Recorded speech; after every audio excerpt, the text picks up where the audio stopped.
qital, which is warfare in Islam, and there are rulings, protocols on how Muslim armies must conduct themselves and what can and cannot be targeted. I'm sure you've heard this before, that women and children should not be targeted, innocent people, so on and so forth. But one thing that doesn't often get said is that religious places of worship and religious people in particular, qasis, rabbis and Christian priests and such, they are people, even in a war situation, if you're in a battle situation, those they do not come under the targets, and they should be exempt, if you like, from that situation. So, in terms of religious freedoms and freedom to express your faith, Islam inherently and coherently and clearly states that is something that should be respected and encouraged. So, what you're seeing is, in some of the states, I think, that you're referring to is not a reflection of accurate Islam, is what I'm saying.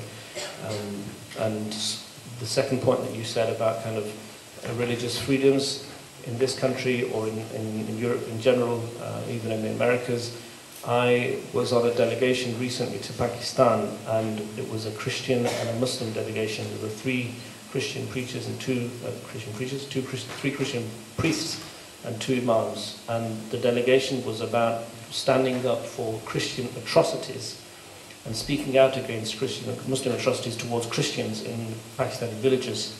And we went there as a united front, and this point that we made clearly there was that, look, we have come from the so-called hateful West that, is an enemy of Islam, according to some people.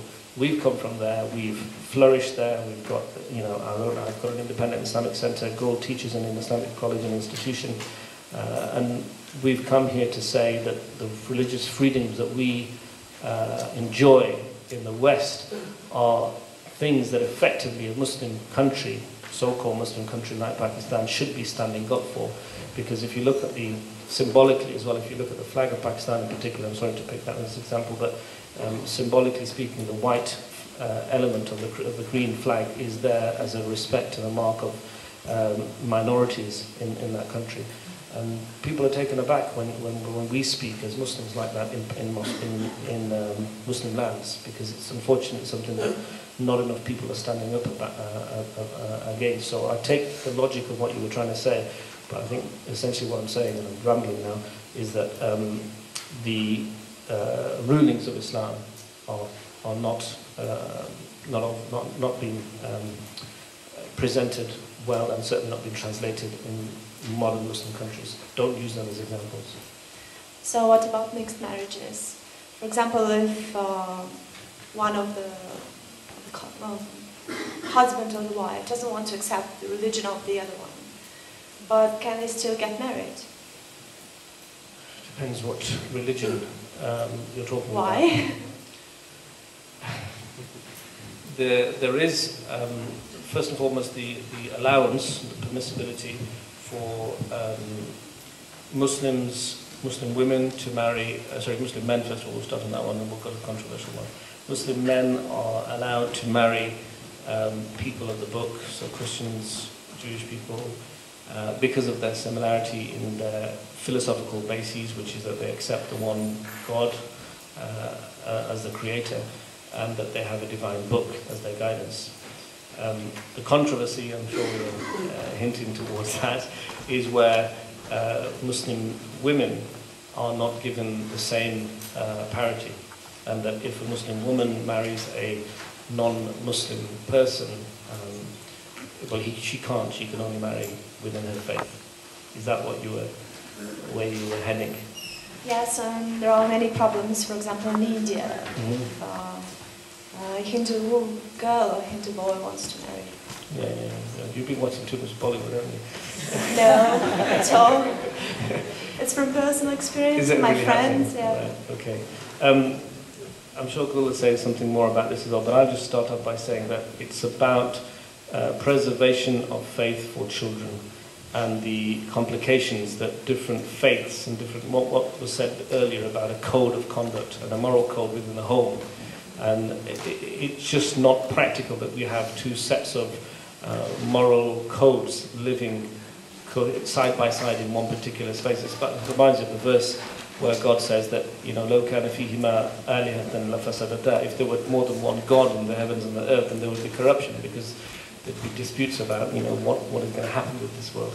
So, to use the same analogy, in a household where you have responsibility to nurture children, and all parents, as I said before, would want to nurture their children in the way that they feel is best for them. And if you've got two codes of conduct, two laws, if you like, living side by side with one, you're going to have confusion at the least, and perhaps corruption at the worst. But isn't that limiting the freedom of expression of this child when he grows up? Isn't it up to him to choose his religion? Yeah. But if a child is brought up in a certain religion and he's not allowed to follow, for example, his father's religion or something, then isn't it? I think it's fair to say that the reason why we don't allow, for example, marriages of a Muslim with somebody who's not from the people of the book. A marriage, for example, to a Christian or a Jew isn't such a big issue. The reason is just purely because how this child is going to grow up. Because in Islam, we have to sell our religion to our children the best we can. After that, it's up to them to make their choice. You see, if for example, I think in Islam, personally, I say that I've got something really good. And I feel like I have to tell everybody about it. And it's a part of my religion that I want to tell everybody about it. Because I feel it's good. For example, if I come across a decent offer, in the supermarket, not really in the supermarkets, but on the internet or something like that, first thing I always do is ring up my friends and family and say, look, please take advantage of this, it's really worthwhile. So if you're on to something good, you feel like you have to preserve it, and you have to sell it on and bring everybody towards it. And as Muslims, we feel this way, that we have to sell our religion to everybody that we meet. It starts first and foremost in the way that you conduct yourself and the way that you talk to others, but we feel like we have to sell our religion. And if we're selling our religion, we cannot be selling it to people outside if we can't do it within our own homes to our own children. Our job is to best sell our religion to our children, portray them to them the best of the religion, and then after that let them make a choice. But we always start with selling our religion ourselves first. Right, and the second part of my question was about heaven, the concept of heaven. And can people who, for example, agnostics or people belonging to religions like Druids who believe in spirits of nature and stuff like that, do you think they will be in heaven, or what is heaven? Is it for everybody? Again, this question of who will get to heaven and who will not. For example, if somebody had never heard of the messengers or the prophets, but he believes that there was a creator and he worships him in his own odd way, we believe that he would still, for example, make his way to heaven. But how can we judge whether or not somebody will make their way into heaven when it comes, ultimately, it's like Imam Irfan was saying, it's really hard for us to say that a Muslim will go into paradise. I can't tell you that a Muslim will go into paradise. So much so that the Prophet was going to a funeral prayer of a Muslim child, and his wife said, Aisha, she said, oh, this child is one of the birds of paradise. And the Prophet Muhammad turned to her and said, what? And you know that he's going to get to paradise? He said that to her. He said, what, you know that he's going to get to paradise? Well, because it's not something I know.